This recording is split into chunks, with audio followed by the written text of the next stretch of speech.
Or I'll say good day to you, this day of your time. How are you all? All right. First and foremost, we would like to take this opportunity to thank each and every one of you for co-creating the opportunity for this transmission this day of your time and in this way.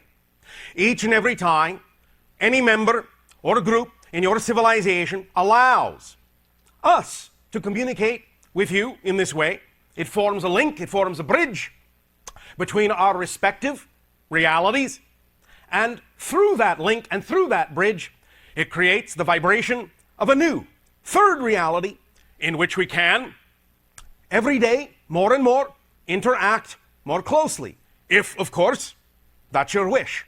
It's up to you. The idea of contact with other civilizations is, of course, from our perspective, not something that should be forced on anyone. And one of the reasons why this kind of process takes a while is because we want to make sure it is always according to your choice, according to your preference. And not only that, but there are considerations that have to do with energy, psychology, and the foundations and fundamentals of your society. All these things must be taken into account and gauged and paced so that the process of forming contact takes its cue always from the rate at which your civilization is comfortable in allowing such a thing to happen.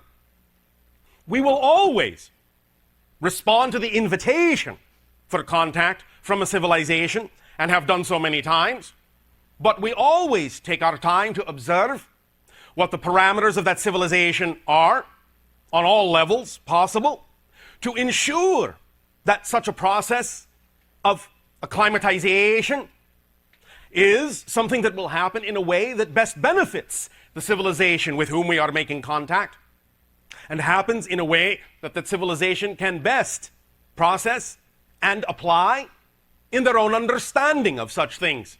For it would serve no purpose and no point at all for our, shall we say, presence to create disruption in your society. And we understand from observing and interacting with many of you for many of your years of counting that there are many individuals and many groups in your society that would find our presence disruptive according to what they believe their society is, according to how you have structured your society with regard to many different disciplines. It is always on our part wise to be cautious about exactly what kind of impact and effect the interaction with another civilization will have. And so we take our time, we take the idea of precaution and open contact in ways that are relatively unobtrusive. For example, this kind of contact now that you are experiencing through the channel before you. Very often you will find that what we do is we will, the beings that are trained in contact with other civilizations, will actually choose from the spirit level an incarnation in that society. And as such, as example, the channel before you, the physical being before you, is my past self in your society. And I am what you would call in your future. But the idea is that by having a life, having an experience in the reality that is destined for contact, we thus then gather through that life, through that experience, an understanding of that civilization we otherwise would not have. Were it not for the fact that we have lives in the worlds that we eventually contact, we would be far too alien to each other to even understand each other conceptually. And so, by having the life, we gather experience, we gather understanding, we gather knowledge, and we recognize that we can draw upon that to gauge, help us gauge the rate at which and the style in which communication might best serve the overall purpose of the contact. And so, by using our own past selves as shall we say, for lack of a better term, biological transceivers. We thus are capable of opening up a dialogue with the civilization in question, and by opening up a dialogue in this way, we thus then give off a certain frequency, a certain vibration of energy that attracts those to it who are of similar vibration, in a sense, at least to some degree, or at least curious about such things, or open to such ideas to a certain degree, and thus begin, through such people as you call channels, dialogues that allow you to absorb information in your own way, in your own time, at your own pace. And by doing it in this fashion, it remains relatively unobtrusive, primarily because this particular style, this particular approach, does not in any way, shape, or form insist that you have to believe that we are who we say we are. And thus, it allows the contact to have a very, very light touch upon your society, because anyone can simply walk away from the conversation with any idea in mind that they wish to have about what just occurred. And we do not, in that sense, thus force our presence upon you, and thus interfere with your ability to decide whether or not the information works for you, whether or not the source that you believe it came from is actually the source. It allows the information itself to be paramount. And that is the most important thing. We are not important in this contact. You are important in this contact, because it's your civilization, it's your world, and we will always take our cue from you as to what you believe is best for your society. We will never interfere, we will never push. That would serve no point, because if we did push, if we did intervene, if we did interfere, then we would only be interacting with the version of your society that our influence had created, and we would not then be able to really appreciate the unique point of view you bring to reality, to creation. This is one of the reasons that we do these things, that we interact with other civilizations such as your own, is because each and every being and each and every civilization is unique and allows us a unique perspective, a unique understanding of yet another way that creation has of expressing itself. And we learn just as much as you may learn from us. Because there are many things that you do on your planet we don't do. Yes, I know. And that is why many times we have created what might be called a little bit of a nickname for you in your language. We call you the Masters of Limitation. But that is not meant in any way, shape, or form in the negative. You see, from our point of view, in our experience, there are not many other civilizations we have encountered at this point that have experienced the idea of limitation to the degree that your world has. A few have, but not many. It's rare. But the idea is that makes you very powerful. It makes you very strong, because it's a very strong choice to make. You might euphemistically call your world and the few others that might be similar difficult schools, where you have the opportunity as beings, as souls, as consciousness, as spirit, to actually forget that you are connected to creation. For most civilizations, that's very difficult to do. But you have achieved it. You have mastered it. And that is a thing to be cherished. For only in such an experience of forgetfulness can you remember yourselves, can you rediscover yourselves from a very unique perspective.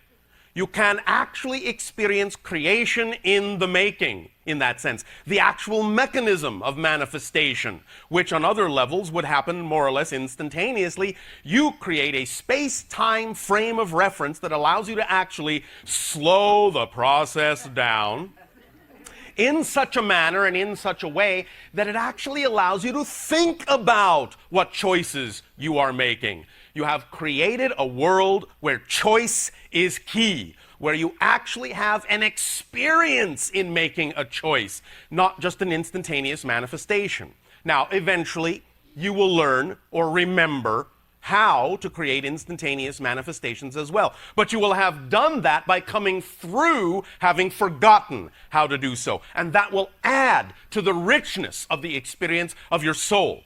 And that will add to the richness of the experience of all that is. Because each and every one of you, as we said, is a unique point of view of creation. And creation cherishes, in that sense, values, in that sense, every single perspective, every single point of view. It adds to the totality of what you understand to be the infinite all that is.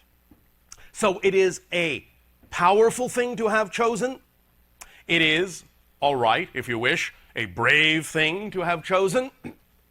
But you are truly masters of it, because after what you would call hundreds, if not thousands, of incarnations in the idea of an experience of a forgetting plane, of a difficult plane, of a limited plane of existence, you are now arriving at a place and time in your cycle of life on your planet where you're beginning to remember who you really are. And that's what the whole idea of the so-called spiritual movement and the awakening movement and the New Age movement on your planet is all about.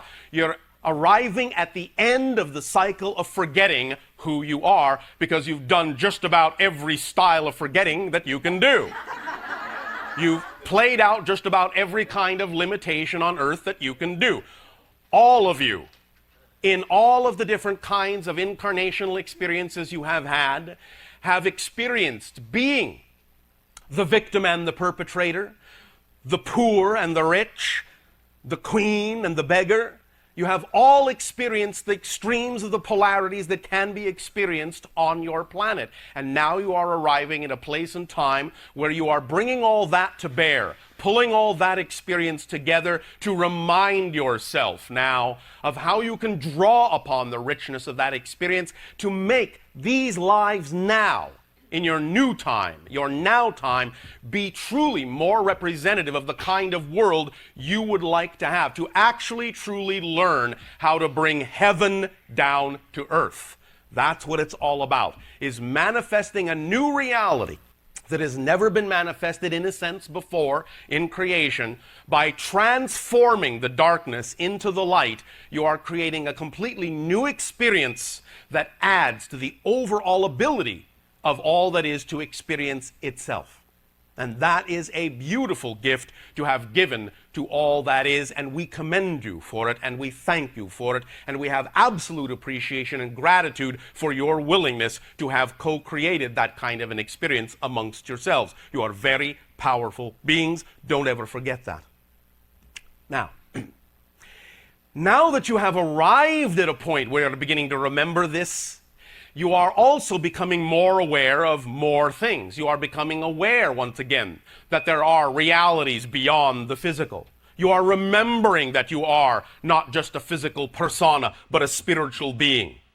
You are becoming more aware of the idea that there are other beings in creation that also exist all around you. And you can thus then, as you have, begin to arrive at a point where you reach out with your minds, where you reach out with your souls, where you reach out with your hearts and your consciousness in a variety of ways, and reconnect to all of those other members of all that is. Family members, in a sense, that exist in other places, other times, other realities. You are gathering yourselves back together in an integrated way, leaving the ideas of segregation and separation behind now that they have served you, and are moving toward the idea of pulling yourself together in a more holistic way. And as you do that, you change your frequency, you change your vibration, you give off a completely different kind of energy that to us is like a marker, a sign, a signal, and an invitation that you are ready to begin a dialogue on a certain level that helps you remember more of who you are, and helps you remember that there are others out here who also appreciate you and would love to interact with you, and together expand together and create a new reality yet again on a different level altogether than what you've been creating. And so the dialogues have begun. Not just from us, obviously. Many of you are aware that there are many different sources of information coming through many of you in a variety of ways. It doesn't have to be this way at all. Many of you are reconnecting to your own higher selves, your own guides, your own inner creative being, the source of all that is. And you're doing it in a variety of ways creatively, through business, through art, through music, through whichever idea, through whichever methodology represents your particular unique expression of who you are in this life. And you're beginning to understand, not only just in what you call your metaphysical movement, but even in your quantum physical movement, the idea that space and time are really just your manufactured framework. It's just an illusion in a sense, but one that you can use to your advantage to experience a variety of things. You are beginning to unlock the idea of time and space in a variety of ways, and many of you are beginning to find time and space a little more slippery than it used to be. Finding that there are weird sort of phenomenologies happening in your lives where time and space seem to shift a little bit, where you wind up in places you're not sure how you got to, or didn't think you had enough time to get to, but got there anyway. Stretching space and time a little bit, playing with that idea and recognizing that that concept is all simply happening inside your consciousness, even as many of your scientists now are beginning to understand. It is a basic tenet of your quantum physics that there really is no reality outside you separate from what it is you decide to observe. This is a primary core idea in your metaphysical belief systems as well. The two are merging. You are dropping barriers, dropping the idea of separation, and beginning to see the commonality in many different things that heretofore were different disciplines. They're now all merging into one understanding, one, if you wish, unified field of consciousness, so that you can begin to express yourself in a number of ways, and also so that you can begin to gather together from a number of different disciplines the ideas that can all arrive at the same place in concordance and harmony and agreement, so you can move forward as a civilization, creating your world to be truly what you wish it to be.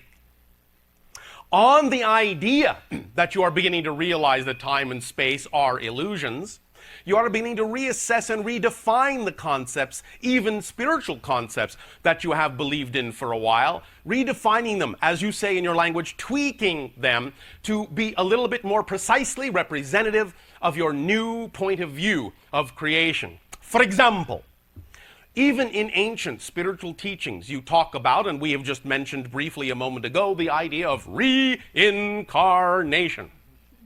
Now, yes, you do have other lives, but the idea or the definition of reincarnation is still from a perspective of a linear space-time frame of reference, and that one thing happens after another. But many of you are beginning to recognize that that is not so. All things exist simultaneously. They all exist right now. All the lives you have ever had, are having, or will have, all coexist right now. But they are separated in frequency. We often use what is called the television analogy to illustrate this point. We understand you have a device on your planet called a television. You can sit down in front of it and you can watch a program. At any given moment, you can watch a particular program out of a choice of many. The point is, if you think about it, you will know that at that moment you are watching one program. All the other programs you could be watching are no less real, are no less there for your choosing. They all coexist at the same time, but you only get the one your television happens to be tuned to at that moment. The idea is similar in the structure and nature of existence itself. All your experiences exist simultaneously.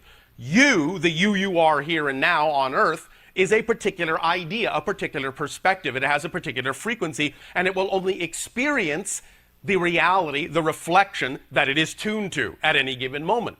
But because you are broadening your understanding, many of you are capable now of picking up on the bandwidths, shall we say, of other life experiences. More concretely, the veils are dropping between them, and you can begin to recognize that you always have had communication from all your other selves. that you can absorb into this life and use that information from those experiences in other lives to aid and assist you in this one, even as other lives that you are living are drawing from your experiences in this one. There is cross-communication going on all the time. And the idea now that has come up where many of you are curious about your other lives is in and of itself a sign that you're beginning to be aware of this cross-communication. You're beginning to be aware of the fact that all these lives coexist simultaneously, and that to access information from a life, you don't actually have to reach into the dim, dark past or stretch into the far distant future. No, it's all right here, right now, and really can be accessed just as easily as flipping the channel on your television. Because they all coexist. It's all just information. And the only way you experience the idea of separation is just because you have assigned different ideas to it, different definitions, different frequencies to these different experiences, to make them different experiences. That's the very definition of differentiation, is simply the idea of a different point of view of the same one thing that's here and now. Because it all exists here, it all exists now, but you, made in the image of creation, can look at anything, look at the here and now from any point of view that you wish within your consciousness. And all those different points of view actually manifest completely different experiences in different dimensions as you define them.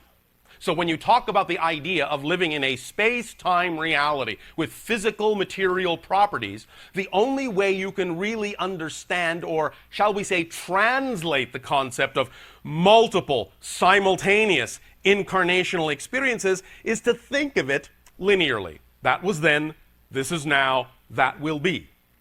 But it all exists right here and right now and is completely and absolutely and totally accessible to you. We bring this up primarily because the civilizations such as our own, that you are developing an ability to contact, many of them operate with this knowledge in place every day, every moment, all the time.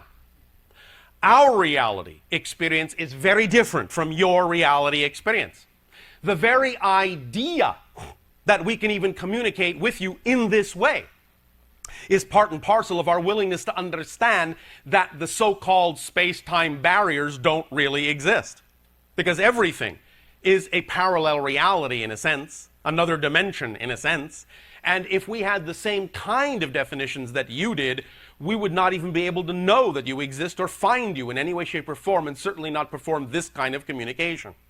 But because we understand that those are illusions now in our civilization, we have the ability of understanding that what's going on in our minds, in our imaginations, in our consciousness is actually happening in your reality too. That this communication actually does cross, in a sense, from our reality to yours.